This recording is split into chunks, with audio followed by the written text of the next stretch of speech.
Super-Homem bissexual e 5 outros heróis que romperam barreiras nos quadrinhos.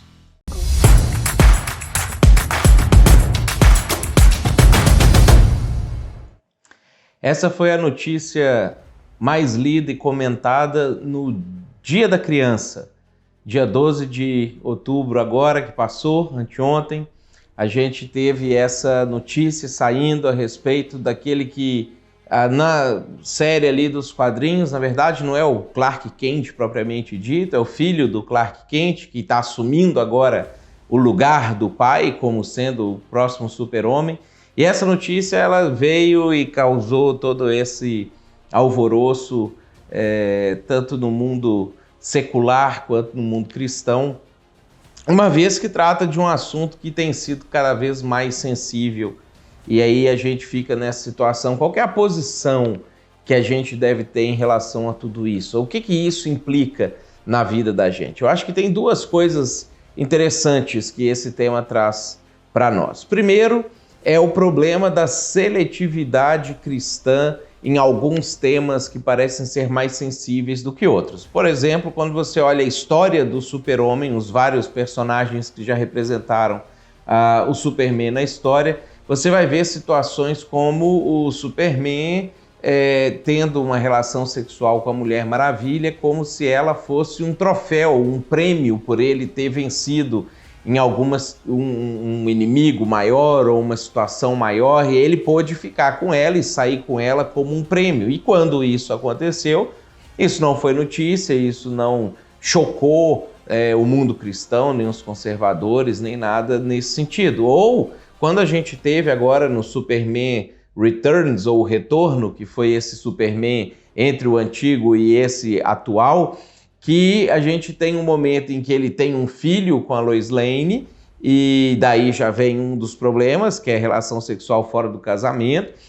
mas além disso, ele abandona o filho e deixa a Lois Lane como uma mãe solteira para ter que criar aquela criança, e ela tem que se casar com uma outra pessoa, e isso também, em que pese ser uma coisa muito mais grave do que um homem dar um beijo na boca de outro homem, não provocou toda a polêmica, toda essa questão, e é bem possível que você assistiu o filme e você nem se deu conta disso, que a maneira como o filme construiu essa ideia de o Superman precisando se retirar para poder se encontrar na vida e se entender e etc., não causou em você estranheza nem choque de um pai que tem um filho com uma mulher e abandona a mulher e o filho e vai viver a sua vida ou fazer as suas coisas. Esse tipo de situação não causa estranheza, em que pese é uma situação muito mais grave ou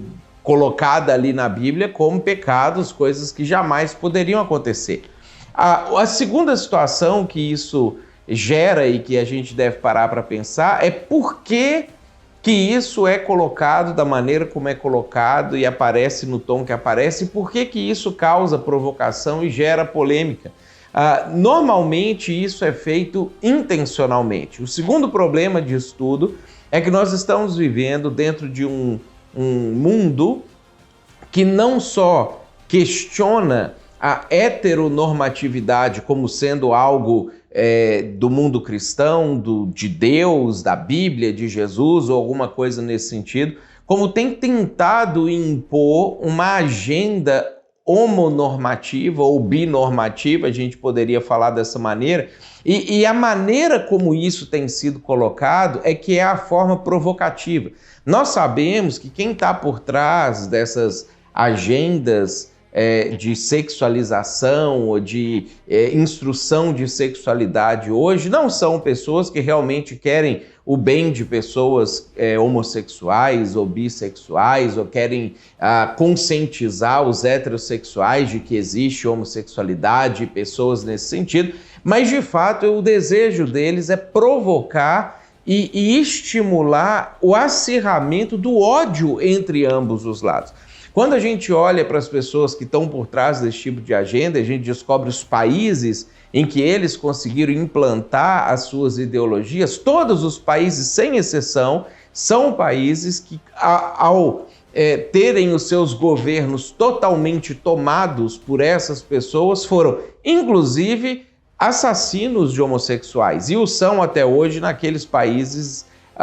em que ainda a esquerda tem sido dominante como aquele que direciona as políticas do país. Ou seja, o objetivo não é amar os homossexuais e os heterossexuais e fazer com que eles se compreendam. O objetivo é fazer com que o ódio seja mais acirrado, com que o preconceito seja mais exacerbado e assim eles consigam, colocando esses dois públicos em conflito, implantar a agenda, afastar o cristianismo e trazer-se como a solução. E você sabe o que é o problema disso? O cristão cai. A igreja segue caindo, segue comprando essas ideias, segue